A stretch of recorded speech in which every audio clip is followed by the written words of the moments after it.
Alrighty, so today is an exciting day. I bought a rig. I bought a new Brockway. We are going to go and tinker on a little bit so it's ready to be loaded up on a trailer.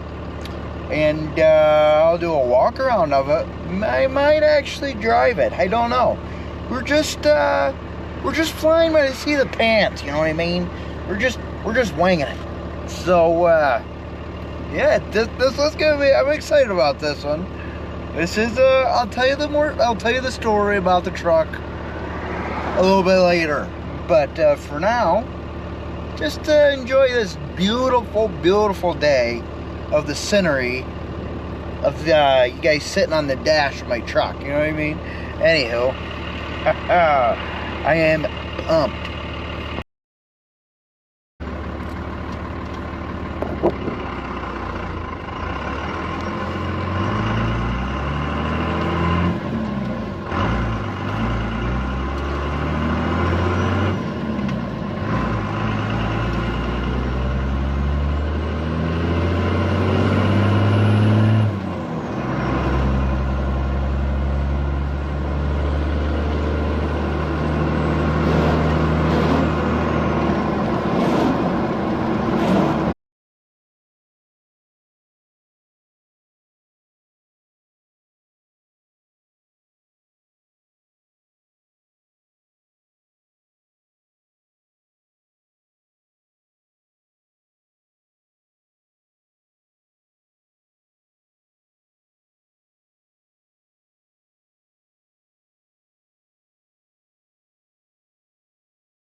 So this is the gem.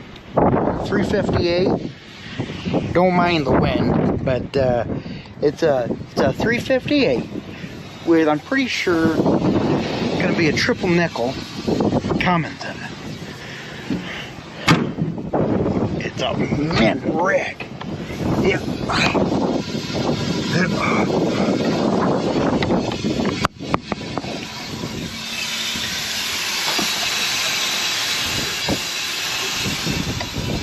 Runs like a freaking top.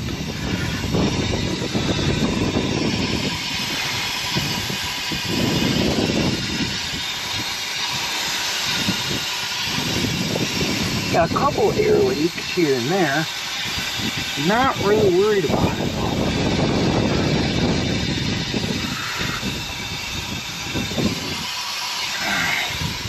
Alright, we're gonna see if we can get these cans caged here.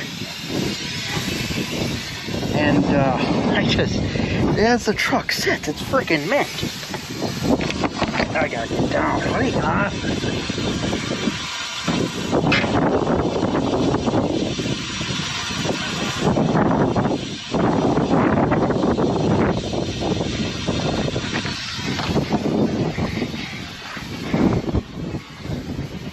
It is, I mean,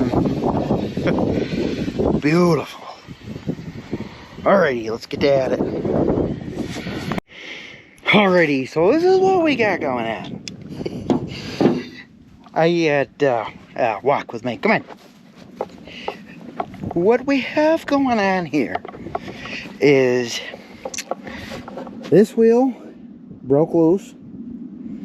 This wheel is stuck. So I caged it, still stuck. Obviously, these are stuck, but actually, my power divider here is not engaging. You can see when you start to get on and this wheel breaks loose, this drive shaft between here stops moving. So I got to looking and I heard an air leak, and I saw there was a big old whammo right here for my power divider air line. Luckily, it's been fixed right there. What we're gonna do, well, I'll show you in a minute, but we're gonna take this bracket off, stretch this airline out a little bit.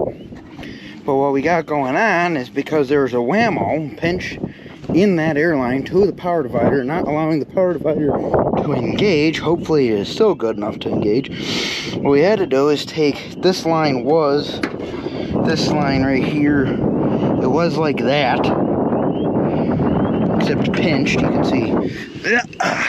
You can see where it was pinched. So we cut it off. I am working with my welding truck tools. So it's not by all means, it is not my work truck type of truck where it's got like airlines and fittings where I can make this shit with. So this is that little brass crimper thing that goes on here to kind of crimp it. Well, I had to get it off. I don't know if you've ever tried to get one off.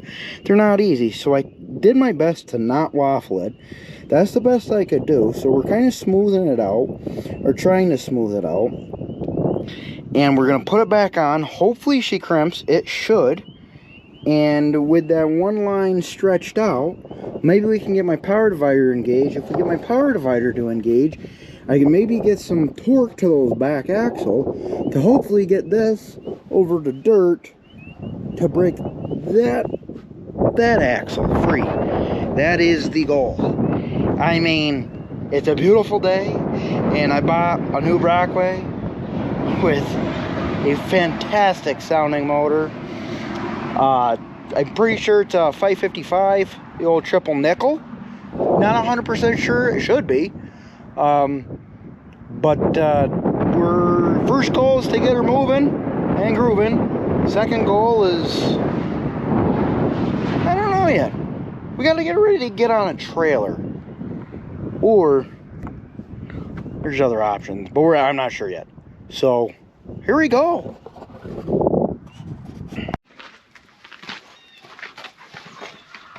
Alrighty.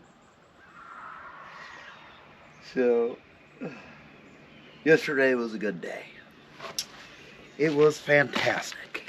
It couldn't have gone any smoother for the 358. Whammo 358, you know what I mean? It, besides, well, we had one little hiccup. I was telling you guys, you'll be watching, but I'll just do a recap. So this airline was here, had to shorten it and cob job it. Luckily, it worked, because I was able to get the power divider in, and once I got the power divider in, I was able to get actual powered, obviously, to my rear axle. Still nothing broke loose. So then I got under there with my little tiny 3-pound sledgehammer and I bait the living chicken legs off of this brake drum. That one was already broken loose.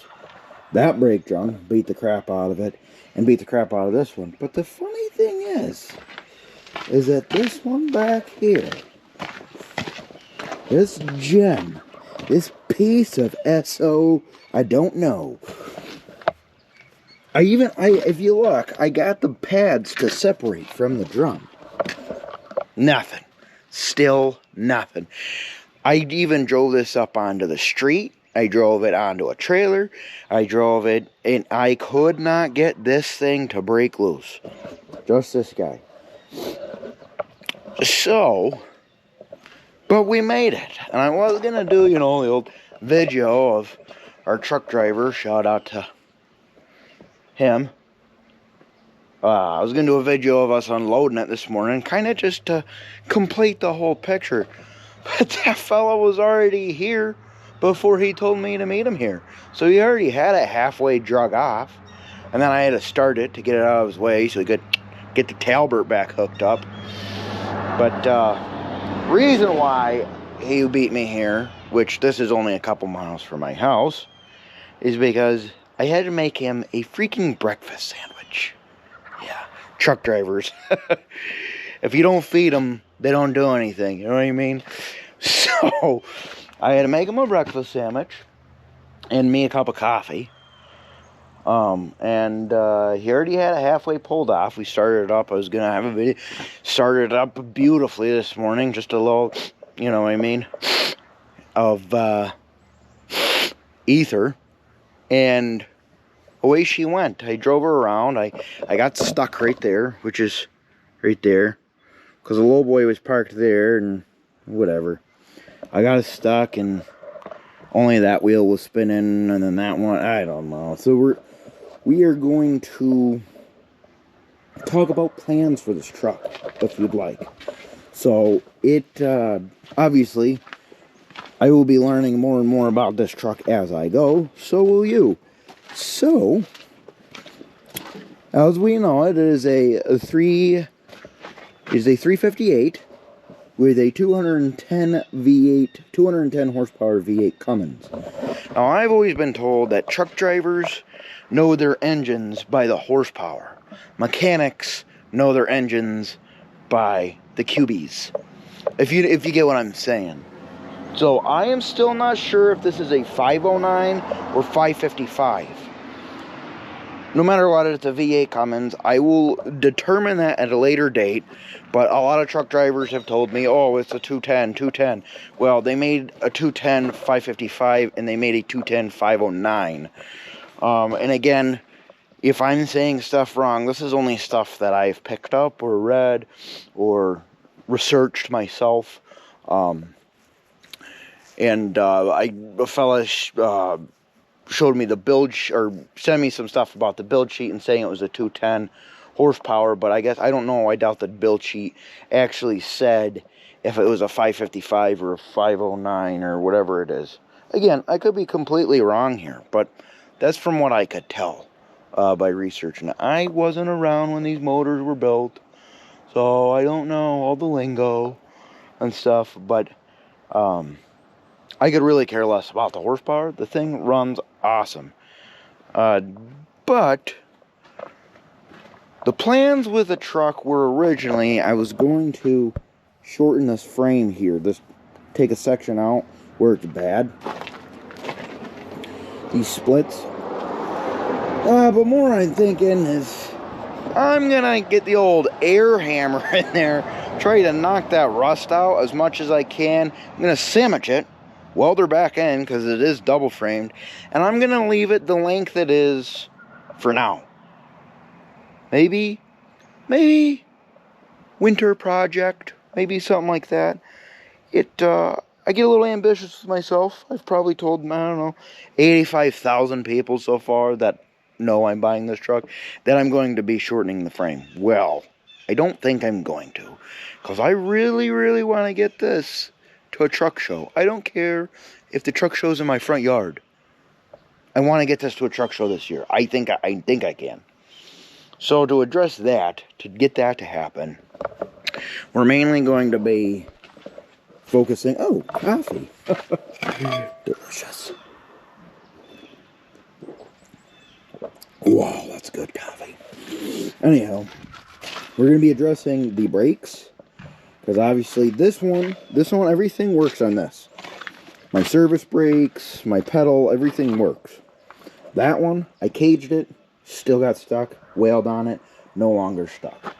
So that one might still work, but I mean, I'm going to be replacing this stuff. But then this guy, we got to pull it apart, get that one unstuck.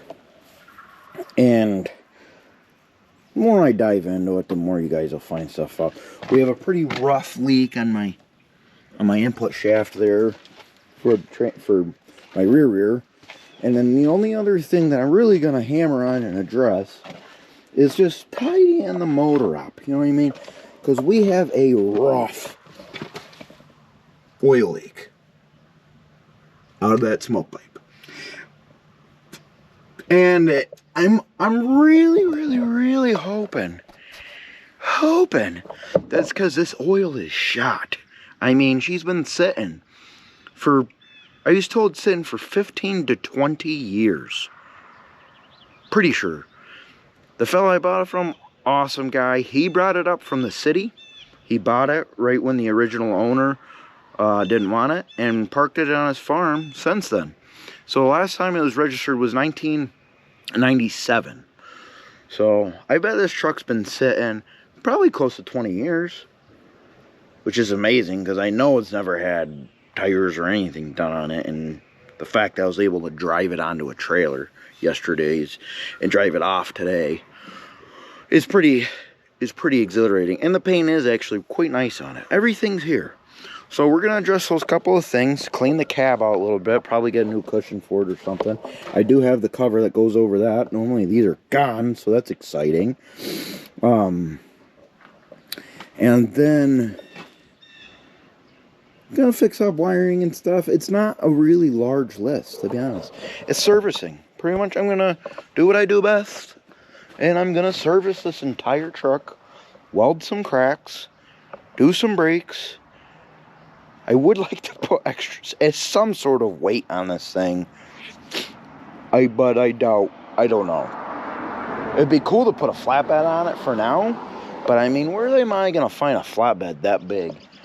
And again, it's not like I've got millions of dollars here.